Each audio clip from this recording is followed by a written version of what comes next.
नमस्कार जय जगन्नाथ जो माने आम खबर देखुंती आज दिन आपण मंगलमय हो।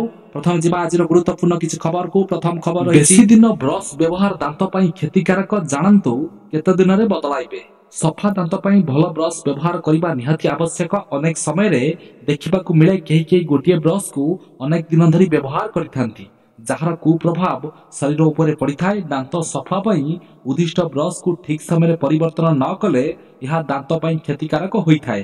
दंत चिकित्सक अनुसार प्रति 3 मास ब्रश बदलैबा निहाती आवश्यक। जापान थारु किणा जीवनी भारत रे तैयारी हेबो बुलेट ट्रेन घंटा प्रति बेग 280 किलोमीटर रहिबो। भारतर बुलेट ट्रेन प्रकल्प को नहीं एक बड़ अपडेट सामना को आसीची। भारत और जापान थारु बुलेट ट्रेन किनिबो नहीं बरं निजे निर्माण करिबो। जापान रो सिंगासेन थारु बुलेट ट्रेन किनिबा नहीं भारत सरकार योजना करिथिले हेले एबे आम देशर बुलेट ट्रेन उत्पादन हेबो जहार घंटा प्रति बेग 280 किलोमीटर रहिबो। पुणी डिसेम्बर 5 पर्यंत बढ़िला जुक्त 2 फॉर्म पूरण अविधि सीएससी पक्षरु सूचना।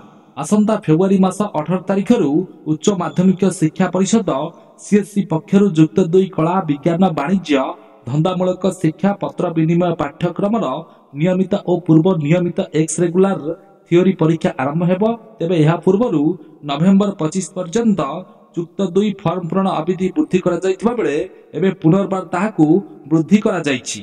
डिसेम्बर 5 तारिख पर्यंत एही अविधि को वृद्धि करा जायछि। मद्यपान करी गाड़ी चालना रोकिवा पाई स्पेशल ड्राइव करा जिवो कहिले जिलापाल मयूरभंज जिलापाल श्री हेमकांत साय और आरक्षी अधीक्षक श्री वरुण गंठुपली अध्यक्षतार जिला सड़क सुरक्षा कमिटी बैठक शुक्रवार दिन स्थानीय सम्मेलन कक्ष अनुष्ठित हो जाइछि। एही बैठक रे जिले में सड़क एवं गमनागमन क्षेत्र में समस्त विवरणी अतिरिक्त आंचलिक परिवहन अधिकारी श्री सालोक मुर्मू प्रदान करथिले। ममता को कृष्ण तागिद पश्चिमबंग में आलू अभाव आशंका थिबारु अन्य राज्य को आलू जोगाइबा को सफा सफा मना कर दैछन्ती मुख्यमंत्री ममता बनर्जी। जहा फल रे ओडिशा को आलू बोझी ट्रक आसी पार नहीं। आलू प्रसंग में बर्षिचंती खाद्य जोगाण मंत्री कृष्णचंद्र पात्र। से कहछन्ती आमे मागी खिया नुहे।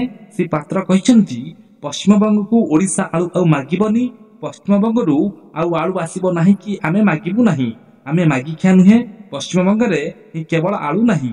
आज उत्तर प्रदेश रु ओडिशा को आलू आसीची। लोकंक चाहिदा मुताबक एबे बाजार रे आलू उपलब्ध अछि। आज मु 30 टंकार आलू किनिछि। जदि केही चढ़ा दर रे आलू बिक्री करिवे तेबे चढ़ाऊ करा जिवो बोली मंत्री स्पष्टोक्ति रखिछन्ती।